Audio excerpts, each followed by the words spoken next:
Boeing వాళ్ళ Starliner spacecraft Sunita విలియమ్స్ని తీసుకురాకుండా ఖాళీగా భూమి మీదకి వచ్చేసింది. ఈ స్టార్ లైనర్ స్పేస్ క్రాఫ్ట్ జూన్లో సునీత విలియమ్స్ మరియు బ్యారీ విల్స్మోర్ని తీసుకుని వారం రోజుల ప్రయాణం కోసం వెళ్ళిందనమాట. వాళ్ళని ఇంటర్నేషనల్ స్పేస్ స్టేషన్ డాక్ చేసిన తర్వాత టెక్నికల్ ప్రాబ్లం వచ్చింది. ఈ స్టార్ లైనర్ స్పేస్ క్రాఫ్ట్కి టెక్నికల్ గ్లిచ్ వచ్చింది.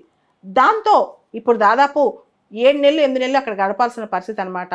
ఇప్పుడు స్టార్ లైనర్ వీళ్ళిద్దరిని తీసుకురాకుండా ఒంటరిగా తిరిగి వచ్చింది. తిరిగి రావడం అయితే సేఫ్గానే వచ్చింది. కిందకి డిసెంట్ అవుతున్నప్పుడు పారాచూట్స్, కుషన్ ఎయిర్ బ్యాగ్ సహాయంతో స్లోగా కింద దిగింది. ఇది న్యూ మెక్సికో, అమెరికా న్యూ మెక్సికోలో ల్యాండ్ అయిందనమాట. గమ్ డ్రాప్ షేప్లో ఉన్న ఈ స్టార్ లైనర్ స్పేస్ క్రాఫ్ట్ భూమికి కింద మీద దిగేటప్పుడు చాలా స్లోగా డిసెంట్ అనేది చాలా జాగ్రత్తగా దిగిందనమాట. యాక్చువల్గా చాలా సంవత్సరాల నుంచి ఈ స్పేస్ క్రాఫ్ట్ అనేది క్రూని తీసుకెళ్ళాలి ఇంటర్నేషనల్ స్పేస్ స్టేషన్కి.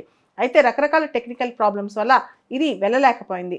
అయితే ఈ స్టార్ లైనర్ స్పేస్ క్రాఫ్ట్ గతంలో కూడా క్రూ లేకుండా స్పేస్కి ఒకసారి ప్రయాణం చేసి వచ్చింది. అయితే అన్ఎక్స్పెక్టెడ్గా ఈసారి సునీత విలియమ్స్ని, బ్యారీ విల్స్మోర్ని దింపిన తర్వాత thruster mall functions, helium leaks జరిగాయి. దాంతో మొత్తానికి క్రూ తీసుకురాకుండా వెనక్కి తిరిగి వచ్చిందనమాట. అయితే బోయింగ్ అంతా సెటరేట్ అయిపోయింది. మేము ఈ లీక్ని పసిగట్టాము, దాన్ని మేము ప్యాచ్ చేసామని చెప్పినా సరే నాసా ఒప్పుకోకుండా ఖాళీగానే రప్పించింది. ఏదైతే స్పేస్ ఎక్స్ వాళ్ళ డ్రాగన్ క్రూ మిషన్ 2025 ఫిబ్రవరిలో వెళ్తుంది.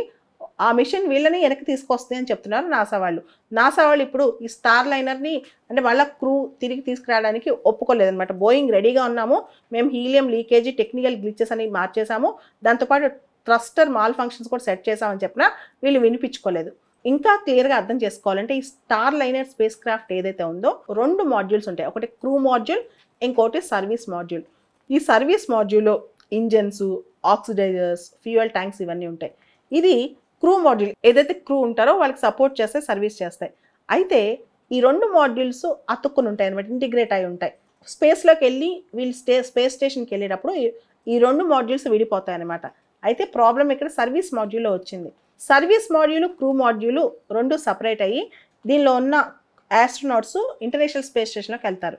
మళ్ళీ తిరిగి వీళ్ళు రావాలంటే సర్వీస్ మాడ్యూల్, క్రూ మాడ్యూల్ 2 కూడా ఇంటిగ్రేట్ అవ్వాలి. ఇక్కడ సర్వీస్ మాడ్యూల్ ఏదైతే ఉందో ఇంటర్నేషనల్ స్పేస్ స్టేషన్లో వీళ్ళు డాక్ అయిన తర్వాత దానిలో లీకేజ్ వచ్చిందనమాట.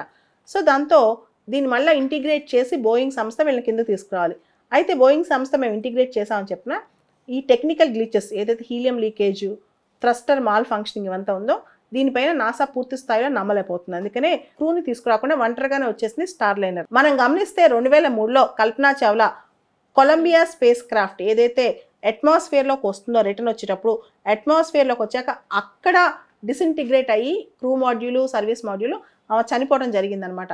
ఇట్లాంటి ప్రమాదం మళ్ళీ రాకుండా సునీత విలియమ్స్ని, బ్యారీ విల్స్మోర్ని కాపాడేందుకు నాసా ఈసారి చాలా జాగ్రత్తలు తీసుకుంటుంది. అందుకనే సపరేట్గా స్పేస్ ఎక్స్ వాళ్ళ డ్రాగన్ క్రూ మాడ్యూల్ని పంపించి మళ్ళీ క్రూని ఫిబ్రవరి 2025 వెనక్కి తీసుకొస్తాం. అంటే వారం రోజులు ఉండటానికి వెళ్ళిన వాళ్ళు ఇప్పుడు 8 మంత్స్ పైన అక్కడ ఉంటున్నారు. జూన్లో వెళ్ళారు, ఇప్పుడు జూన్ 5th బయలుదేరి 6th అక్కడికి వెళ్ళారు. 6th రోజు వెళ్ళిన వాళ్ళు 1 వీక్లో రావాల్సింది, ఇంతవరకు రాలేకపోయారు. ఫిబ్రవరి 2025లో వచ్చే అవకాశం ఉంది.